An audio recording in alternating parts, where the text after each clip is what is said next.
Hey everybody, this is Joel from Dog Theory Games.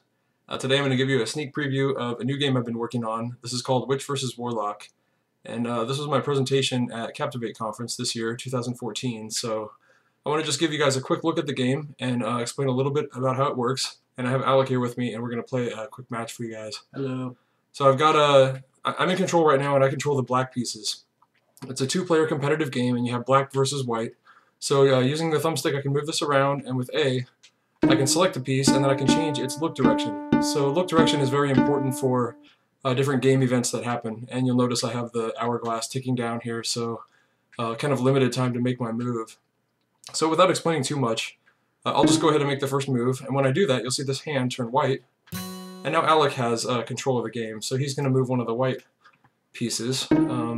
Something else you'll notice is along the left side there are these hints, this little column of icons. It kind of shows you what each piece can effectively pursue as far as turning a white piece black or a black piece white. It shows you what you can target with a certain piece. So think of it as a little hint just to help you remember. If I have the pumpkin, I can target either the witch by touching, which is being adjacent and facing, or I can target the ghost by gazing, which means facing over any distance. So for example, here's the ghost down here. If I was to face down and move here, I now have a line of sight to this ghost, and I can capture. So that ghost has turned black, and I now control that ghost. Crap. So the idea is pieces dynamically change white to black or black to white with great frequency and some unpredictability as you play. Watch and this. What are you going to do? Oh, you see what happened there? That was an interesting move. He decided to use his witch, which if you look here, it does have control of the ghost.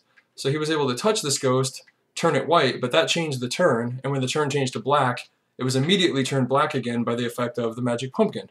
So you see how the color changing behaviors are limited to one player's turn or the other, and that's to avoid infinite looping. So I don't want to get into too much of a lengthy explanation here, but you'll notice now that it's a white player's turn. It has turned white again, and it will continue to change every turn until the situation changes. So he's gonna keep control of that ghost.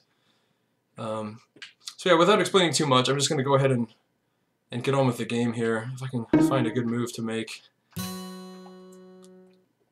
I find sometimes it's, the possibilities are so many that it's best not to overthink it too much. I'll kind of just try things, and it's often surprising what happens when you just kind of, you know, make a move that maybe you're not sure whether the result will be good or not. You have an idea of what it might be.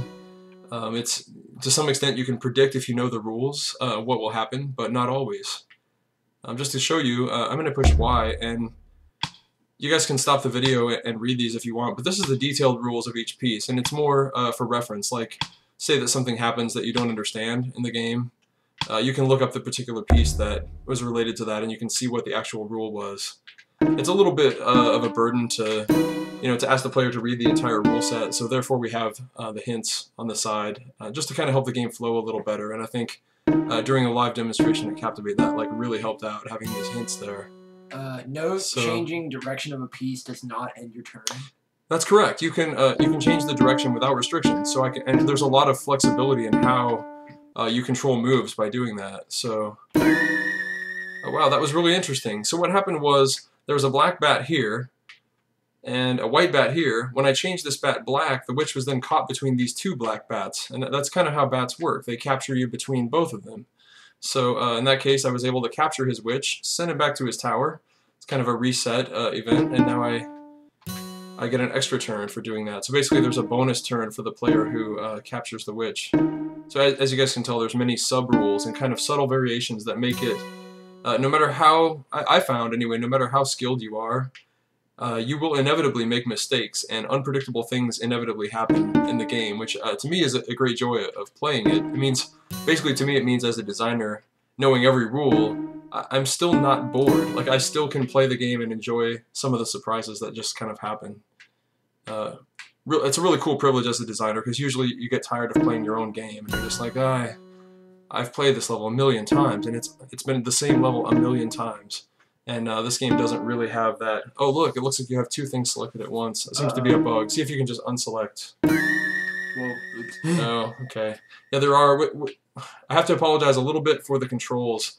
The gamepads, which we're using two Xbox 360 gamepads, are I kind of set up a real quick and dirty control scheme just for the live demo at Captivate, and unfortunately there's a few bugs in the controller events, so my apologies for that.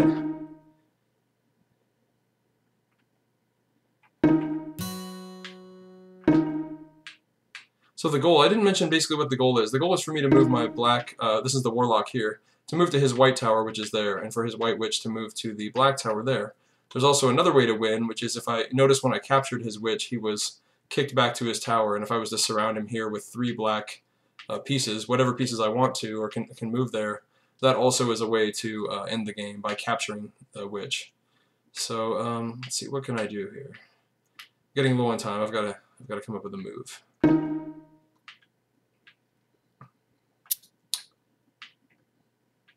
It's kind of a situation where there's not an obvious good move to do, so I'm just going to kind of pick one, go on intuition and just pick one that I think may work. So you can see there the effect of the crystal ball. If you select any of your game pieces, you have this option which will swap the position of the selected piece and the crystal ball. That's pretty basic. There are some special restrictions with the witch. The witch must be looking directly at the crystal in order to do that, but basically the crystal ball has no, as you can see there, it has no ability to change the color of pieces. It's simply a teleportation device. The evil eye is kind of similar. You can see here he's got his evil eye pointed at me and it's hypnotizing my bat, so I'm no longer able to move or change the direction of that piece until I either break the gaze or until I use the crystal ball and teleport out of here. So let's try that. I'll just use my crystal ball and my bat is now free of the hypnotizing gaze. Double ghost. Now what can I do here? What I can do is, if you look at the effect of the hypnotic eye, you'll see it basically is for hypnotizing, stunning things, but it does have one ability, which is a touch attack on the other hypnotic eye. And look where my crystal ball is. So this suggests to me that if I face this direction and move here, I can control both hypnotic eyes. So Alex, he's shaking his head. He's like not happy with that. Be quiet. Oh wow, that was amazing. So really unpredictable.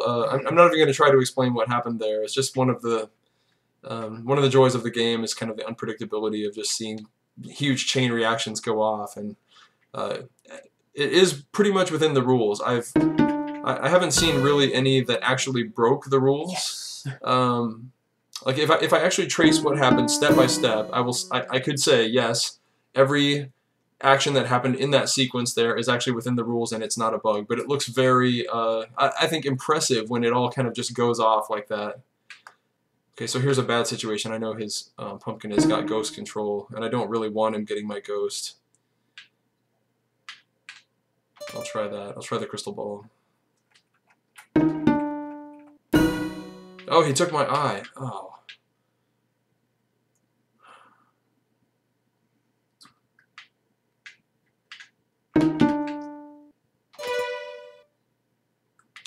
Oh, that was bad. Oh, you know what I did? I tried to take his pumpkin there, and I walked my cat right in the path of his ghost, which is way in the lower left corner. So, you know, speaking as maybe the most experienced player to ever play this game, I'm still pretty bad, and I make a lot of kind of bad moves. I don't know if that's because I'm a bad player or just because it's a complicated game. Both. But yeah, there you have it. A little of both.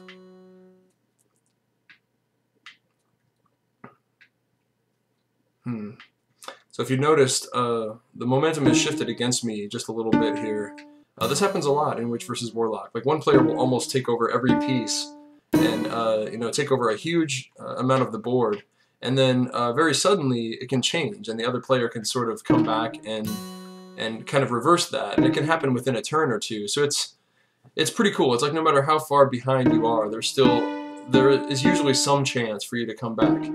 Having said that, like this is really not going well. He's really taken over almost everything. I'm down to a couple bats and my crystal ball here. So this is a pretty sketchy situation at the moment for the Warlock. Oh no, that's not good.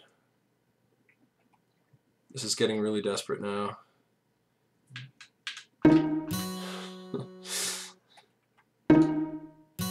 Obviously, the less game pieces I have in play, the fewer good moves I'm likely to have. Oh, here's one thing you can do is with your witch, any gaze toward a bat will automatically will automatically change the color of that bat. So that's kind of helpful. Another thing is if I was to touch a ghost, I can basically capture that ghost, but I don't think I'll go that way. I think I'll try to move this way.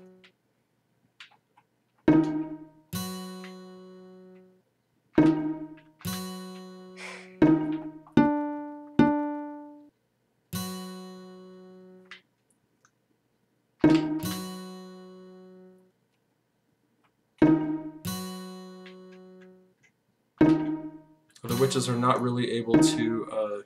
oh no! So this is a special move where his white witch has got a direct line of sight to my crystal ball. If the enemy sees into your crystal, they can teleport to the location of any of your game pieces, which is essentially it's almost like game over. There's really almost nothing I can do to stop him at this point. So there you have it. It's victory for Alec. I made a foolish mistake. Maybe I was too busy talking about the game, but so that's Witch vs. Warlock. Think of this as a sneak preview for you guys. This is not actually my current project at the moment. I'm still kind of working on shipping Disaster Blaster. So if you've checked out the site, maybe you've seen a video of that. But this is Joel from Dog Theory. You can check out news and updates on all my games at www.dogtheorygames.com, and you can follow me on Twitter at dog_theory. Thanks for watching, and we'll see you guys later. Dog Theory.